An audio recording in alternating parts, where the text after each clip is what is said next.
I want to focus your attention this morning on Hebrews chapter 11. Hebrews is a New Testament book, one of the more difficult books of the Bible to understand. Even the best Bible scholars have wrestled with large portions of the book of Hebrews, trying to understand it. What is it saying? What does it mean? No one really knows even who wrote the book of Hebrews. So it's a more difficult book of the Bible to understand, but fear not, we're only going to look at one verse this morning. We're going to look at Hebrews 11, verse 6. Before I read it, just a reminder that I started a series last week called Misled, and I thought it would be fun to go through some misunderstood passages and verses in the Bible that we may have read wrongly or heard taught wrongly, and as a result been misled by it. So I'm having fun, and in fact the verse that we're going to be looking at this morning, I wasn't even planning on doing until I got a question about it earlier this week from a friend who doesn't live here in town, and it just got me thinking more about it. And the more she explained her confusion about it, the more I realized there are probably a lot of people who have heard this verse wrongly. And even if you've never heard this verse, I'm going to hopefully explain it rightly so that if and when you do hear it wrongly, a little alarm will go off and you'll go, wait, that's not what it means. But I'm enjoying it so far, and we'll spend 7 weeks total. Last week was week 1. This is week 2. We'll spend 7 weeks total looking at different passages, verses, and seeing what it really says. I had a friend ask me last week if there was any symbolism to the little skull that is over the eye as the dot. And I said, yes, being misled is deadly. It is. It can seriously harm our view of God. It can harm our view of ourselves, our view of other people. It can lead us down a deadly path if we don't understand who God is and how he relates to us. So Hebrews 11, verse 6. Hebrews 11, verse 6.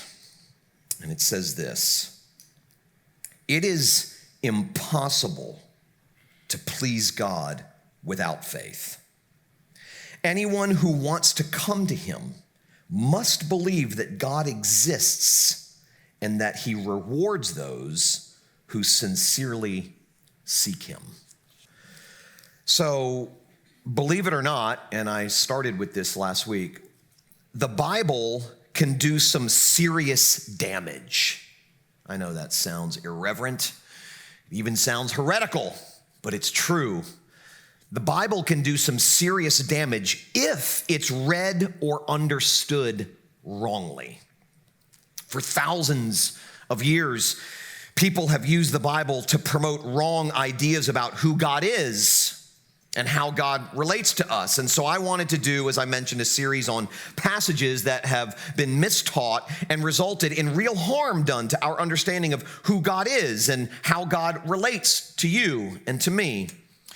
And I'm not thinking about atheists or agnostics or humanists who don't believe in God at all. That would be a different series for a different time. That's not what I'm talking about in this series. I'm thinking about people like you, people like me, who have read the Bible or heard a speaker teach from the Bible and have come away with false ideas about God based on a misunderstanding of a verse or a passage. Like, for instance, when the Apostle Paul says in Corinthians that God is faithful and will not let you be tempted beyond your ability. And people understand that to mean that God will never give you more than you can handle. Have you ever heard that before? God will never give you more than you can handle. Well, they get that idea from verses like that. Or they get that idea from a verse like the one in Philippians that says, we can do all things through Christ who strengthens us. And we walk away from that thinking, okay, we can do anything. We can do everything with God as our helper and our co-pilot. But pretty much all of life is more than I can handle, okay? So does that mean that God doesn't keep his promises?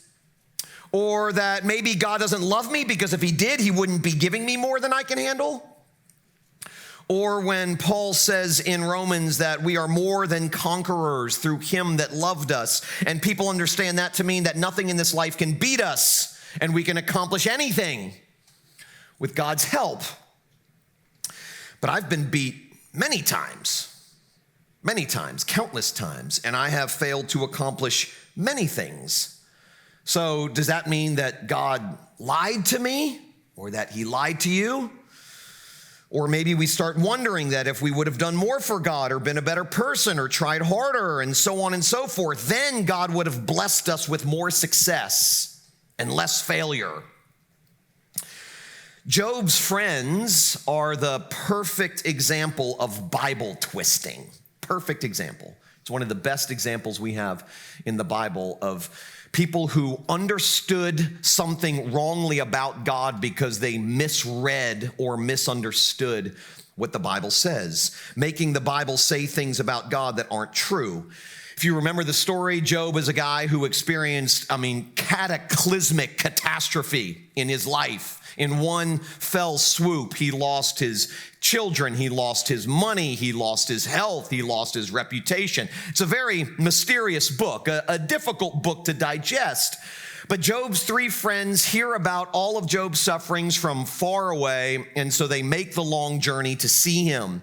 And the Bible says that when they arrive, or at least they see him from a distance, they're getting close and they can see him from a distance, they're so distraught by Job's condition that when they reach him, they simply sat on the ground with him, tore their clothes, and cried with him, wept with him for 7 days. And I've said this so many times, you guys have heard it a lot, but Job's friends were great counselors until they opened their mouth. And once they opened their mouth and started spewing off wrong ideas about God, it ended up hurting Job worse. What they brought to the table of Job's suffering was not comfort. It was more pain. They essentially blamed Job for his misery, if you remember, assuming that his suffering was God's punishment for bad behavior. That's who they thought God was. But we know Job isn't suffering because of something bad he did. In fact, the first few verses of Job chapter 1 makes it clear that he was a pretty devout guy. So the reader knows that Job's not suffering because of something bad he's done. But because his friends believed in a God of karma rather than a God of grace, they believed that God doles out misery in proportion to our sin, that pain is God's payback for bad behavior. Job's friends prove that a wrong view of God can do a hell of a lot of damage to somebody, a lot. Barbara Brown Taylor put it this way: I'd say that human beings never behave more badly toward one another than when they believe wrongly about God. When we're defending something about God that we believe to be true, but in fact is not true, it can do a lot of damage to people. We can do harm to one another. If we believe that God is hard, we will be hard. If we believe that God is graceless, we will be graceless.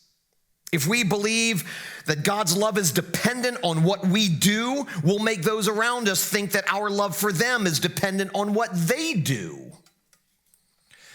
I know people who justify their anger, their rage at others, whether it's coworkers, spouse, parents, people on the other side of the aisle politically, people on the other side of the aisle theologically. They justify their anger at those people by pointing out that scene where Jesus flips the tables in the temple because people had turned a place of worship into a market. I remember having a meal with somebody who was going on and going off on this group and that group and this thing and that thing. And when I just after listening sort of said, well, that sounds a little harsh.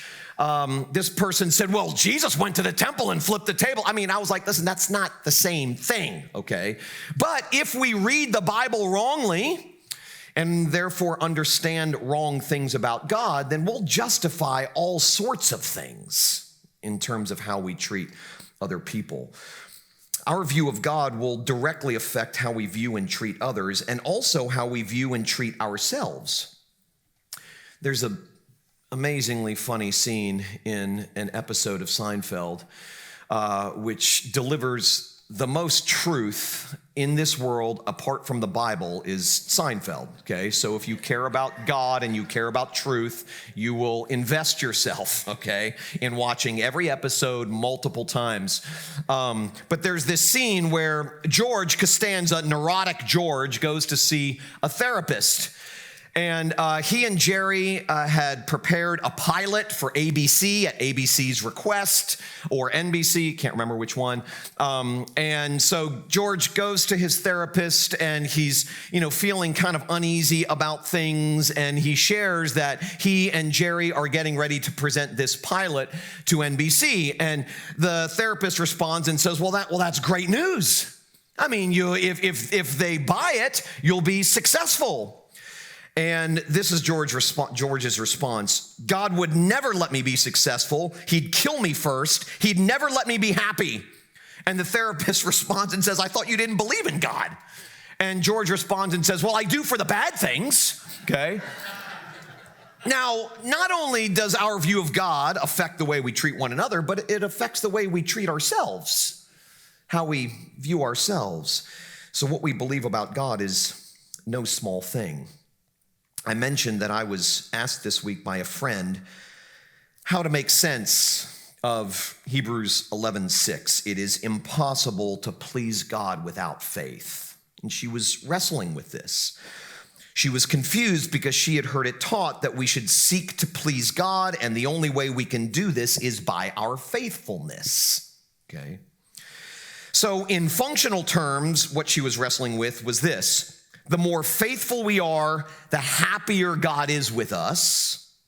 And the flip side being that the less faithful we are, the less happy God is with us. So we read Hebrews 11:6 and think, okay, so I have to be faithful in order to please God. But that's not what it says when you look at it a little bit more closely. There are a lot of people out there, however, who teach it this way. I was reading a sermon online, not listening, but reading a sermon online earlier this week by a well-known preacher, well-known in some circles, and I wanted to see what he had to say about this verse. And his interpretation of this verse was this: only with faith will our obedience be pleasing to God. Okay, now that's not what it says, but that's what we may hear when we read it or hear when someone teaches it, that it's our faithfulness to God that determines whether God is pleased with us. And if that's what it means, then I'm in trouble, okay? Because if God's happiness with me is dependent on the strength of my faith or my faithfulness, I may as well hang it up now. Because my faith is weak and my faithfulness is half-assed at best, okay, on my best day. It's always a mixed bag. Even the greatest demonstrations of faith that come from me are marred and twisted by some form of sin and selfishness.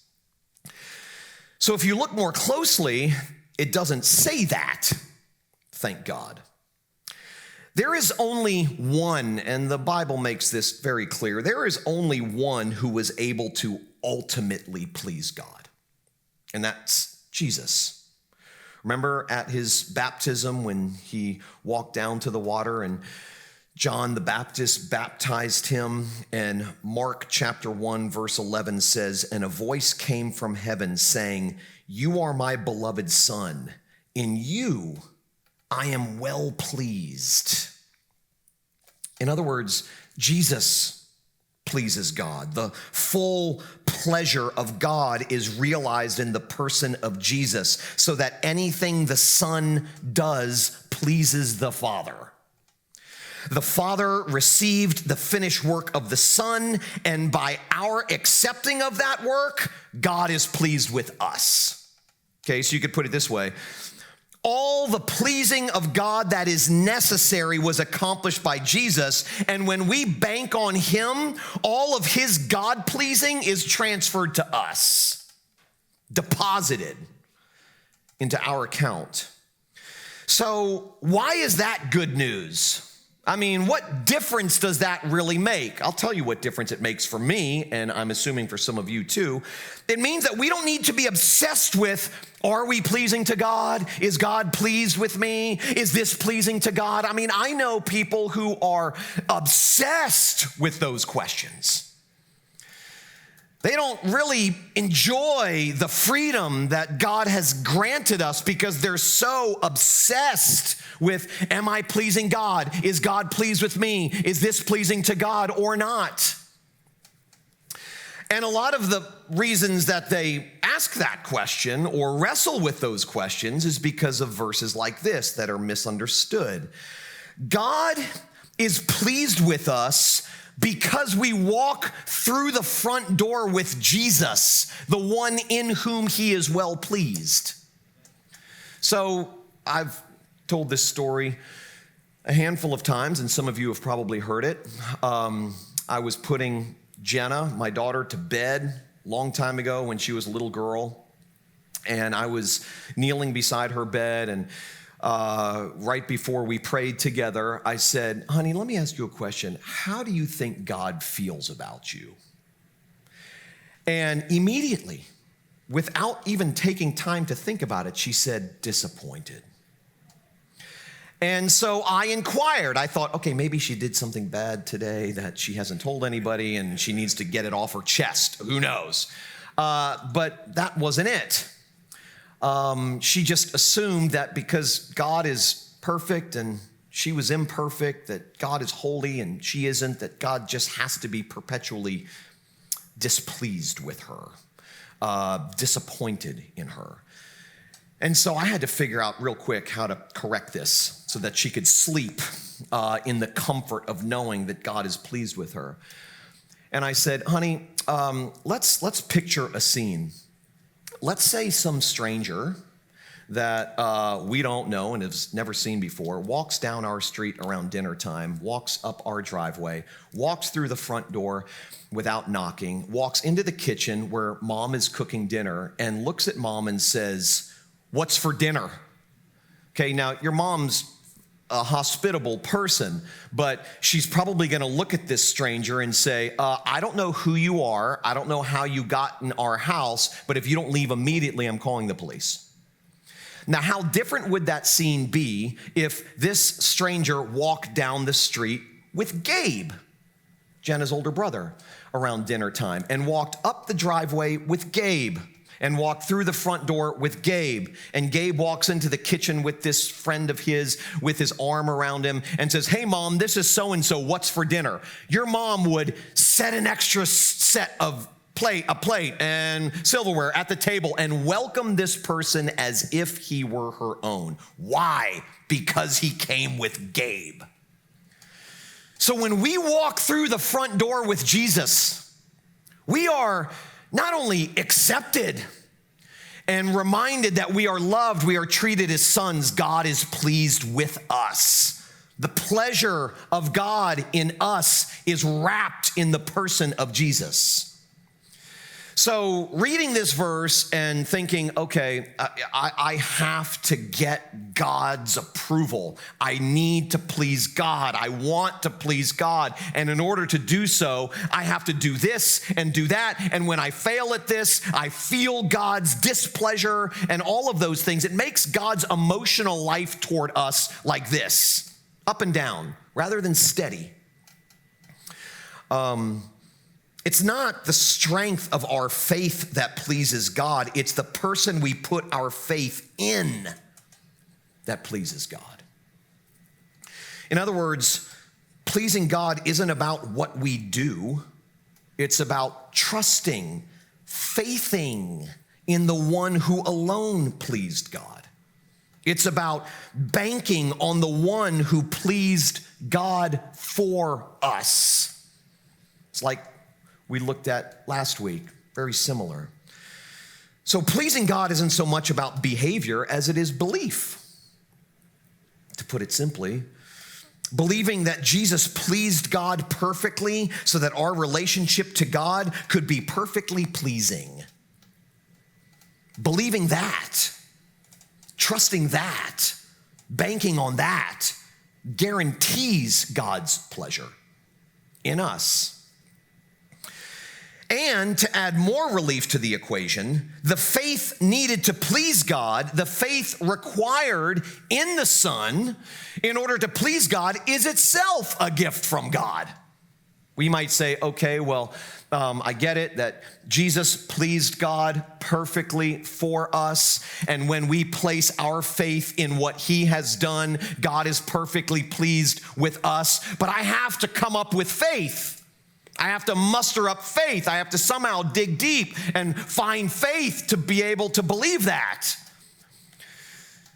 But adding good news and comfort to these already comforting words, to this good news already, is that the faith needed, the trust needed in order to bank everything on the one who pleased God is itself a gift from God. God alone opens blind eyes. God alone helps us to see. God alone, not you. And I was talking to a friend this week, and I said, I have wasted a lot of time and energy in my life trying to change and fix people in my life who need to change and be fixed.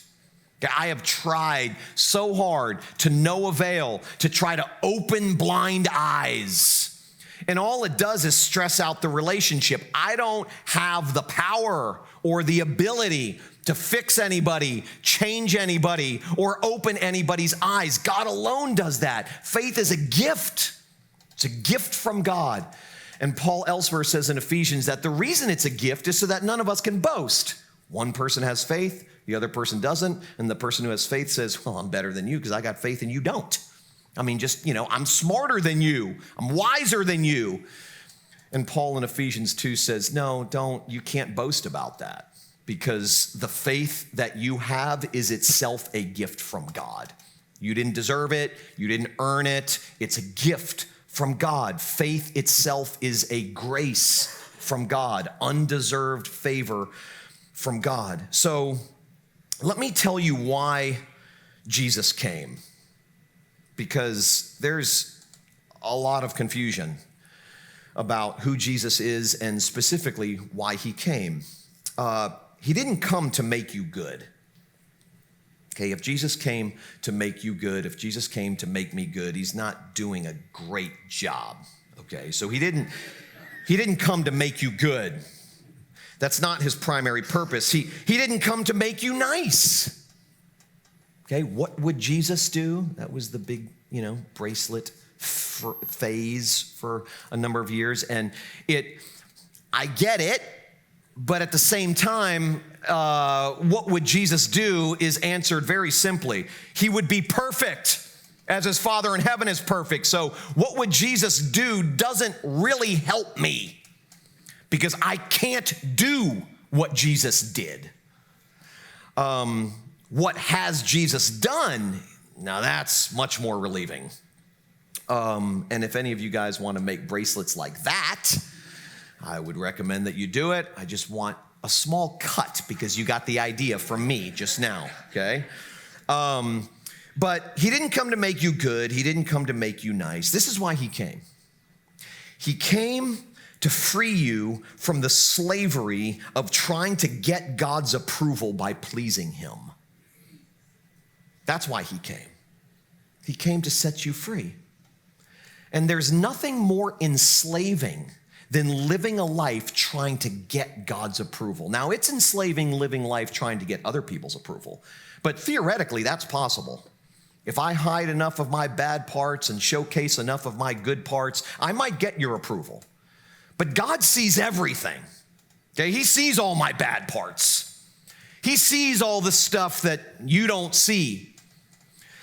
So trying to get his approval by what I do, what I don't do, who I become, who I am, is impossible, which is why this verse makes it clear. It is impossible to please God apart from faith. Impossible.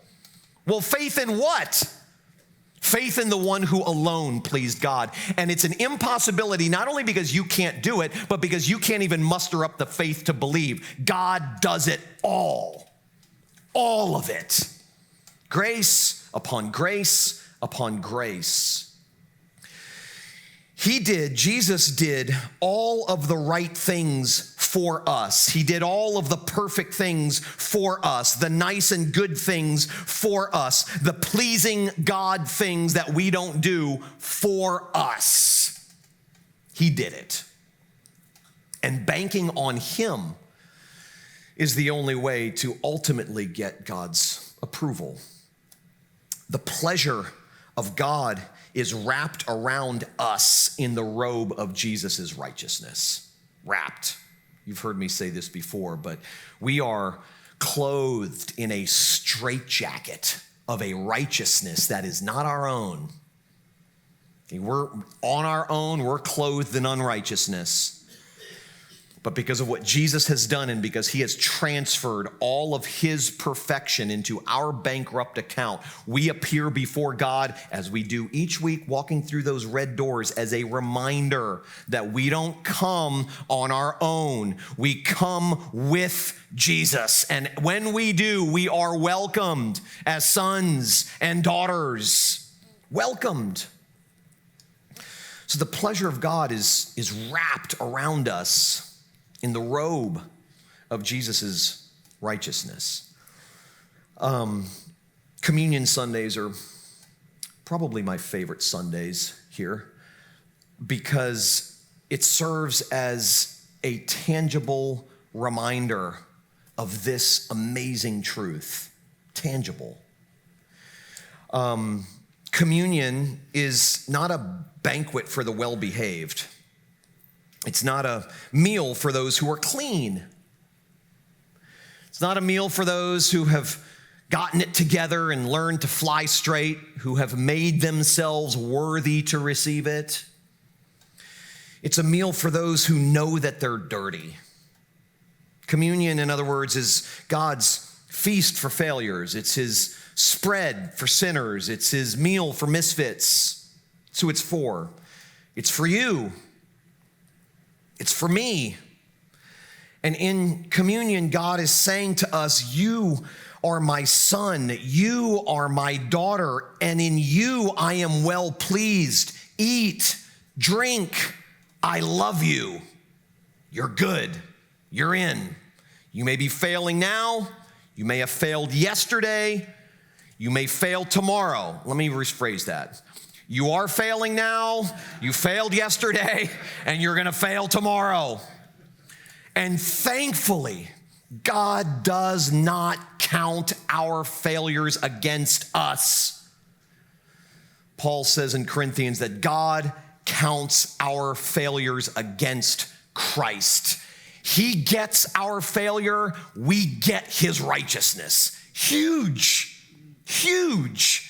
What the early church father Athanasius called the glorious exchange, where our unrighteousness is imputed, that's the big theological word, imputed to Jesus, and Jesus' righteousness is imputed to us. So a relatively well-known theologian who died about 5 or 6 years ago was asked on a panel whether or not the word Christian means anything anymore. Because different people have different definitions, and there are so many different stripes and flavors of things that fly under the umbrella of Christianity that this person was asked, does the word even mean anything? Like, is it even appropriate or helpful to refer to ourselves as Christians?